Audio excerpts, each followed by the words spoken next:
Hey, y'all, you're listening to the Smoke Meat Podcast. This is your host, Brad Pittman. Man, I'm glad to be back. We got a lot of cool things coming up.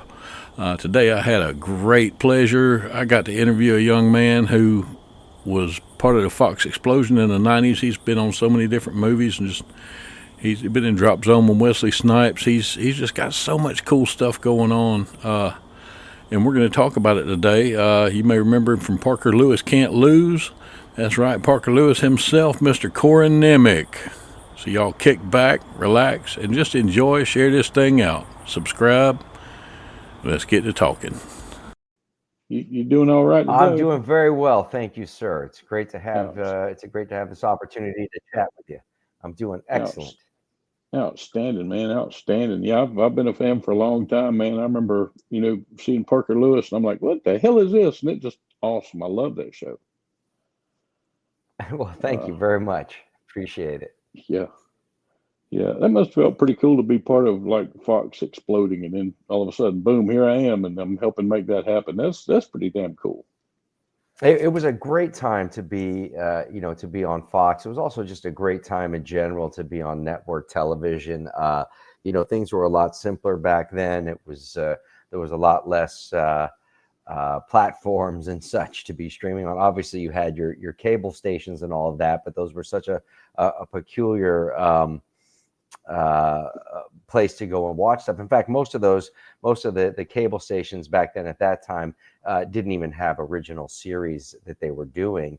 I think that didn't really happen until the mid to late 90s, roughly, when they started doing some original series, namely Stargate on Showtime was a big one that they launched Yeah, with back then, and of course I was blessed enough to be on Stargate once it moved over to Sci-Fi Channel for a couple of seasons, and that was an incredible opportunity for me as well to be part of a show that I was a huge fan of and a bigger fan of the movie when it came out in '93 or '94.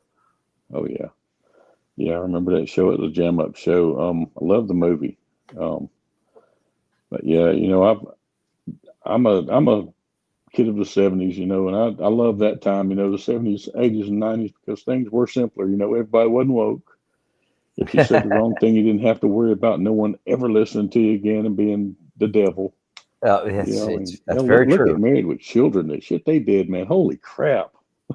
Yeah, that'd be a tough one to get off the ground nowadays. I imagine but I'm still, it's uh, there some of the what like Family Guy had been on for ages, after that, and I always found Family Guy to be quite similar to Married with Children in terms of its content and humor, Oh, yeah. even I though it's do. animated, but. Yeah, I've started doing some of the TikTok lives, and I'll do different voices and everything. And last night I actually sang the song Jolene in Herbert's voice.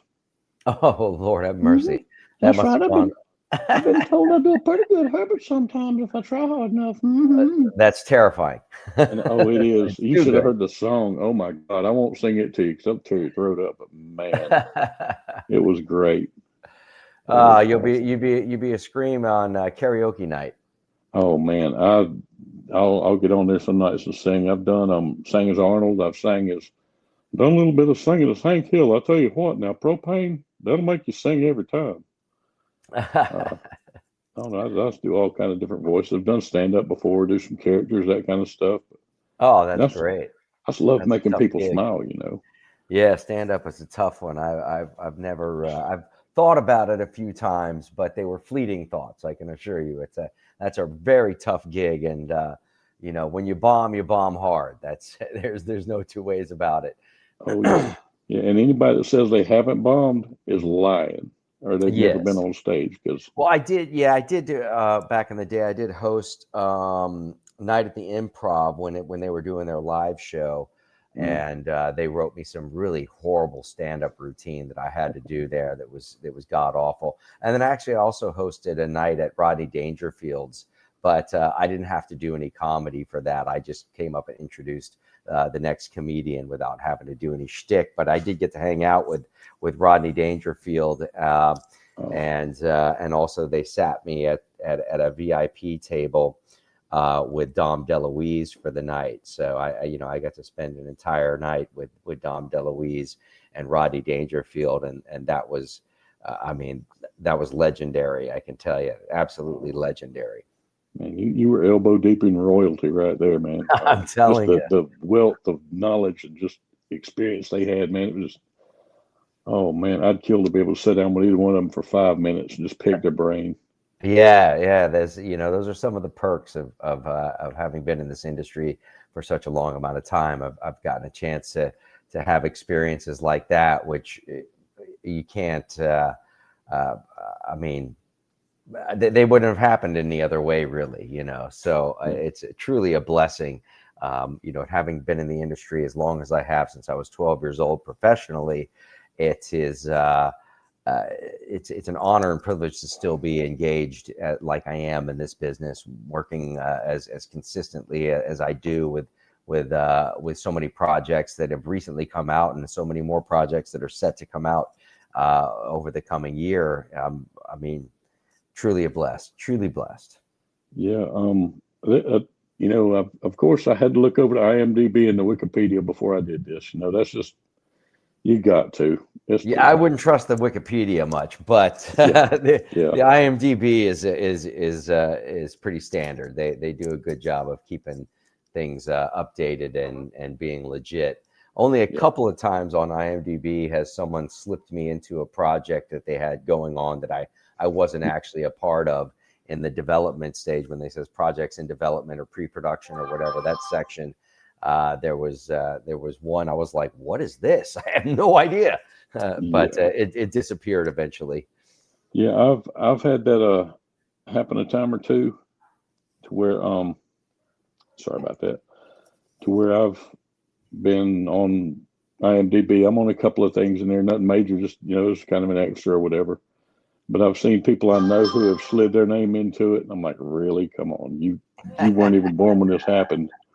And let me put this damn thing on silent. There we go. And it kills me. The same thing.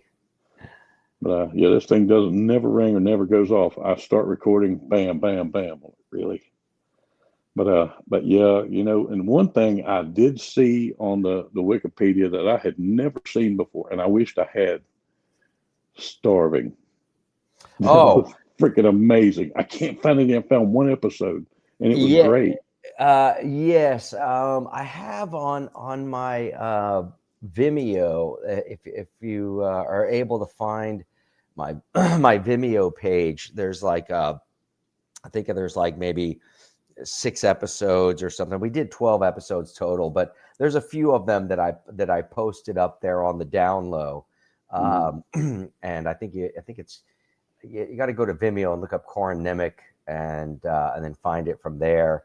I don't ever do my Vimeo anymore, so I don't know the exact address anymore because I haven't looked at it in ages. But there was a couple other people who, like you, were curious about it. So I posted up a few of the episodes. It was, myself and David Faustino. We actually have a film we're working on now together. We have one that just came out recently too, called The Pet Investigators, a kids movie where he and I are kind of the comedy duo as we usually are. And we've done that in a bunch of films over the years. We had a small production company together for some time. We did some different movies with different companies, including National Lampoon's last original movie that they ever produced, called RoboDoc. And that one, unfortunately, it was finished and delivered right at the same time that National Lampoon was raided by the SEC and the FBI for falsely inflating their stock value or whatever they did. And so our film sort of just got shuffled out there. But RoboDoc's a fun movie. We had a good time doing it. And so when we did the Starving series for Sony Television and Crackle, we had gone around and pitched to so many different networks, different ideas. We had a plethora of concepts, especially in like the mock reality genre. That was what we were going for. We had seen a number of reality shows that were centered around actors or famous families or whatever at the time. The Two Corys was a notorious one, and we just thought that the way that they made everybody seem to appear was terrible. It's like a career killer, to allow one of these networks to produce a show for you. And so we went in with some very funny, what we thought were pretty funny concepts. Like one of them was like, I can't remember the name of it. We pitched to a bunch of different networks, but it was like David Faustino's "You're Not My Friend Anymore." And it was David's sick of being best friends with me, so he's opening up his house to a whole bunch of new guys to try and find a best friend, and then the comedy would ensue from there. But a number of the networks that we pitched to came back with us saying, yeah, we would certainly like to do a show with you, but we want to do it this way.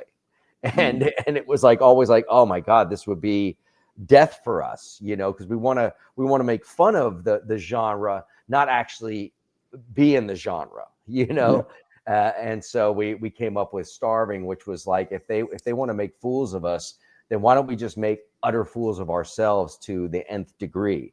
And really, I think it was Hollywood Reporter, when our show first came out, they wrote in their review of it, they said that they didn't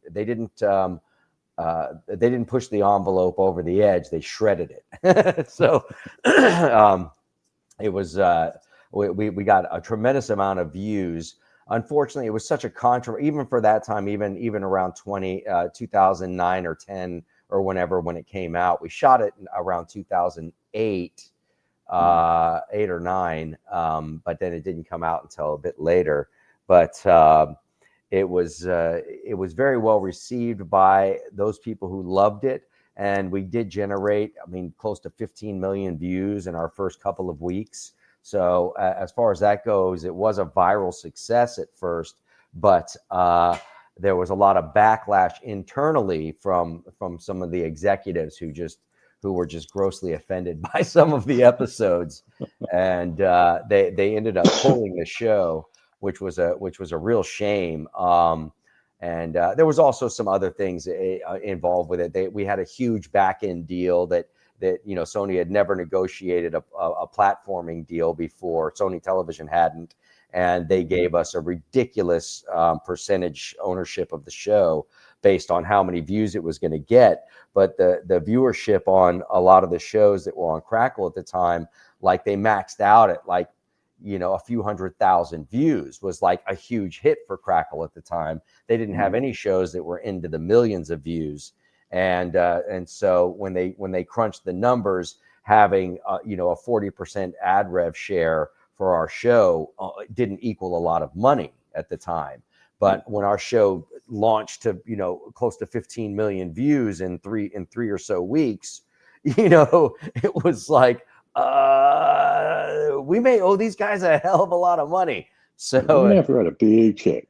Yeah, so it was cheaper for them to cancel the show and just say, oh, sorry, see you later, than it would have been to continue with it. I really think it would have just become, I think we would have gotten an outrageous amount of views if they had left it on, and we would have been more than happy to have financed another season out of our own pockets with all the money they owed us. But what are you going to do?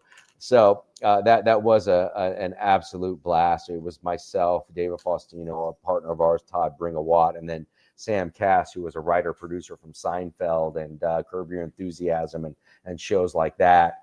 And that's why it had that kind of cadence to it. It was what's called soft scripted, meaning we didn't really write a lot of dialogue for it. It was all pretty much improv. And we had just an incredible actors that were in it, from Ed Asner to the cast of Family Ties, and we had the cast of Married with Children in an episode. Gilbert Gottfried. It just went on and on. There was some great guest starring roles in it for some of the episodes. But that's enough of that. I know watching it, watching the chemistry between you and David Faustino, you could tell y'all were loving it. I mean, that wasn't acting. That was just y'all being idiots with each other, and that's the best thing. Yes, but, fortunately, David and I have known each other since we were teenagers, and we've always been buddies. And being '80s kids as well, making fun of one another was a pastime, and we embraced it very much. And a great many evenings with he and I and our group of friends were pretty much spent just making fun of each other or of our mothers, and Yeah. and so our sense of humor and our timing was right on target. We just gelled really well together, and we still do. And we again, we have a project that will be starting up next year. That is a mockumentary. I can't really talk about exactly what the content is yet because it is going to be a surprise, but it's going to be one of these comedy horror found footage movies Nice. that is kind of taking the piss out of these type of films. Not in the sense that it's like a Naked Gun or something like that, but it's funny because it's going to be taking itself too seriously for what it is. Yeah. And I'm very excited about it. So he's if you need a on forest, board that with me as well. if you need a forest, a lake, a swamp, or an old barn looking building, I got you covered. We need all of that, actually. If only you lived in Florida. I'm just south of Atlanta. Hey, you get a lot of tax breaks filming here in Georgia. That's true. If you are, send me some photos of it to my email Okay. of your spot, and you never know. We do have a place that we are planning on shooting at down here, but hell, maybe it's a good idea. We'll see. Yeah. Hey, and this one, the price is right. Free. I like free. Yeah, free is a good thing. But I've wanted to get into the industry for years. I've done a little everything. I've been on the radio. This is my radio voice. You're listening to Big Country 107. Oh, love doing it. that. Hey, wow. I've been an extra in 2 movies. One of them was Fled, which was really cool with Lawrence Fishburne and Stephen Baldwin. Oh, far out. It was a really good movie, but its downfall is it opened the same weekend as Independence Day. Oh, yeah. Anything that opened the same day as Independence Day. Yeah. I don't think anybody remembers. Yeah. And I was in a little indie thing called The Mark. I was one of the paramedics in the background, and that was a lot of fun. Man. Cool. But I've done stand up. During COVID, I lived in my studio for about 2 months because I am a paramedic and we were elbow deep in this thing and we didn't know anything about it. So I wanted to stay away from my family. And my podcast studio was down there and I had some cameras. I said, I'm going to do some characters.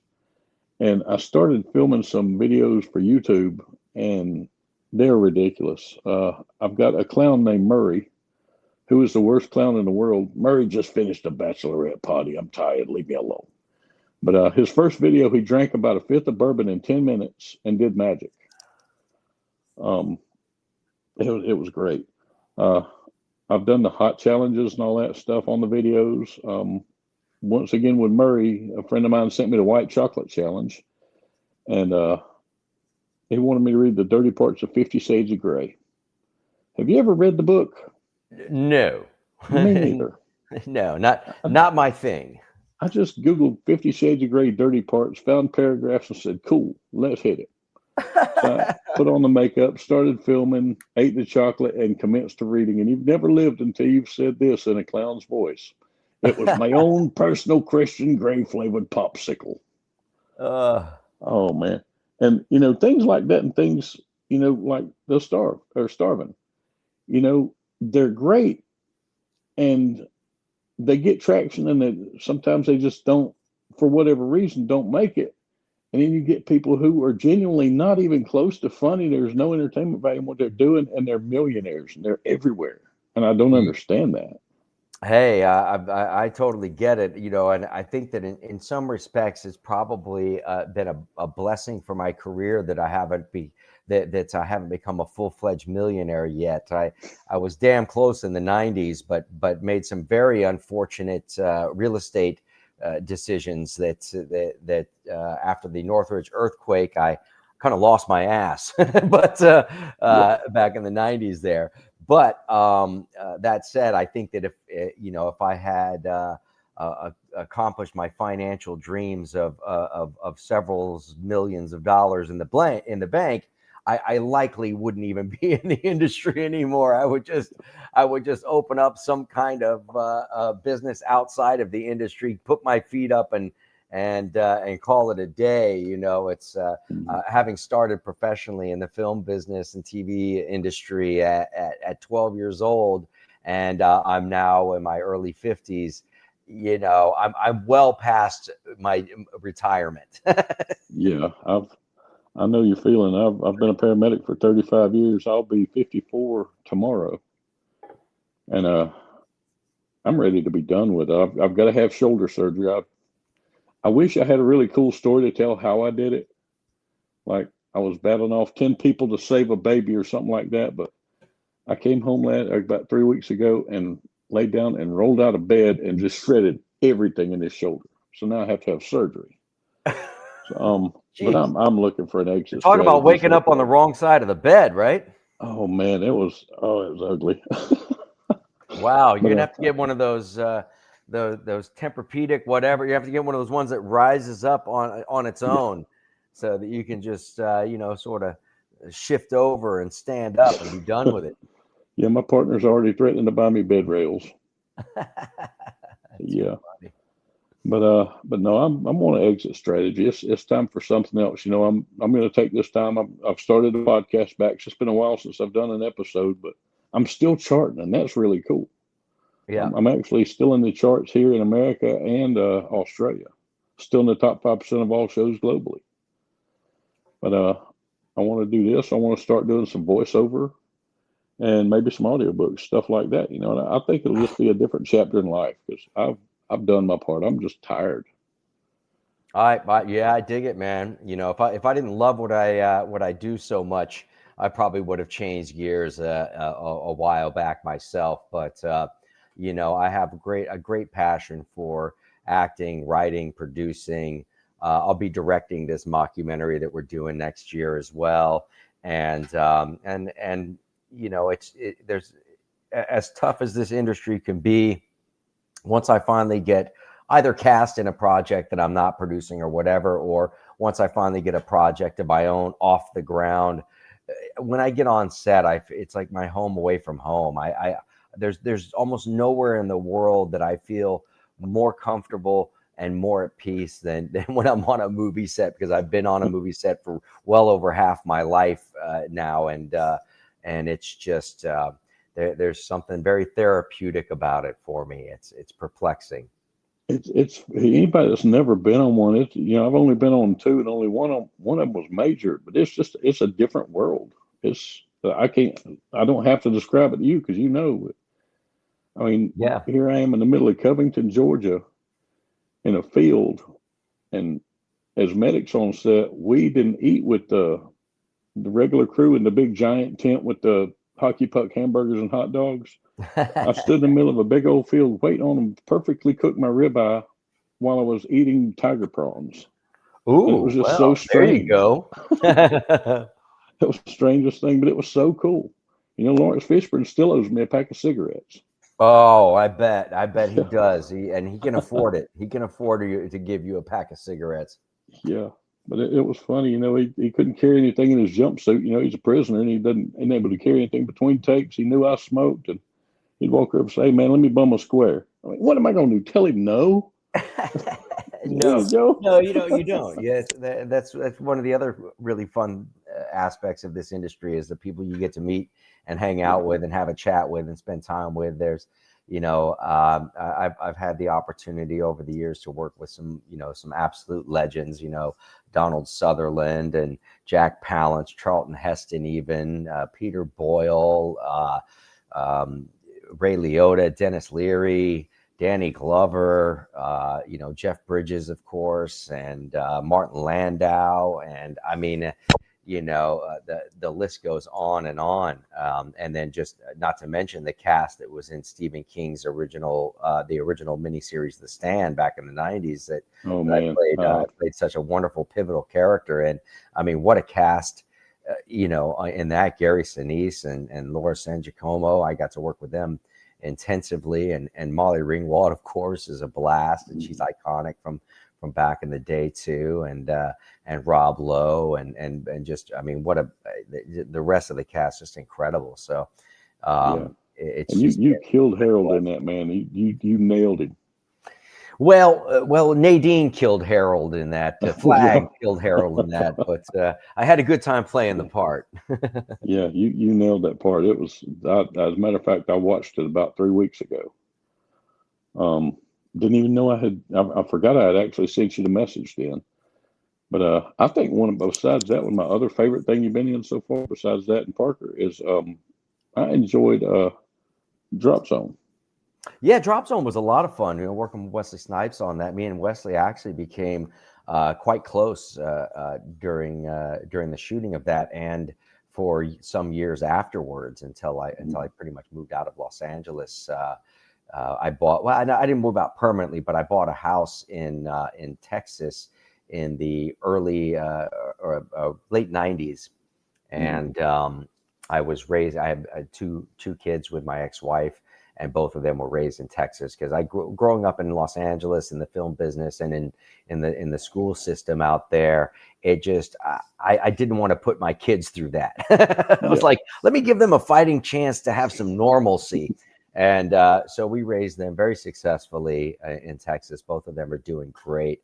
Both of them are already adults now and doing their own thing. But I'm just so proud of the type of people that they became in life. Just very genuine, very real, very grounded, kind, authentic. Just I couldn't be more blessed for my kids to turn out the way they did. Yeah, that's awesome. I've got two girls that they're both adults now, and it's neat to watch them grow and turn into people. Yeah. And just, you think I had something to do with that, and their success it feels like your success because you helped make that. Yes, I mean, sometimes, because I was obviously I still was back and forth between Los Angeles and Texas all the time, and then I was off on locations a lot, and there's a lot that I unfortunately missed out on too. But so sometimes I have to give my ex a lot of credit, but sometimes I wonder what did I do. With such a crazy schedule, but I always loved both my kids, and I was there for them as much as possible, and still am, and we get along very well. So it's you know how it goes. It's a great blessing to have a relationship with your kids, and that's one of the best things I can ask for. Yeah, most definitely. When I was originally going to do this for my back decks, that's where I do the TikToks and all that stuff from. And my oldest daughter's dog, I've got him in the backyard right now because he just loves the sun, and he wouldn't shut up. So I'm like, yeah, this is not going to be a good show at all if I'm back here. Well, I like the Christmas tree. It's that time of year, that's it's wonderful positioning there with it in the background, and I can smell it. I can smell the tree from here, and it's one of my favorite scents. So I appreciate you bringing it here to the show with you. So far, it's one of 5 that's up in the house right now. And I have found 2 other boxes, so I got a feeling we're going to have 7. Oh, so you're one of those Christmas hoarders. My wife is hardcore. I'm a Halloween guy, but she's an elf. I mean to tell you. That's great. They went down to the shed and started bringing up Christmas boxes a couple of days ago, and I think there's a basement in that shed. I don't know, because there's no way that much shit can come out of one building. Hey, it makes them happy. It makes them happy. It is what it is. I got nothing against 100%. Christmas at all. No. I'm not a bah humbug either. No, not at all.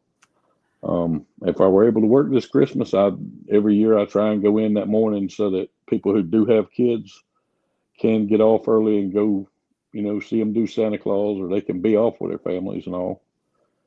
and because mine are grown, they understand.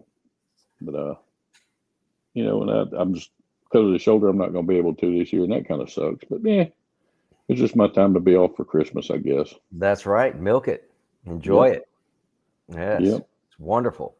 And by the way, if you want an interesting experience, they told me when I have the surgery, they're going to strap this down to me for a minimum of 4 weeks where I won't be able to use it or move it at all.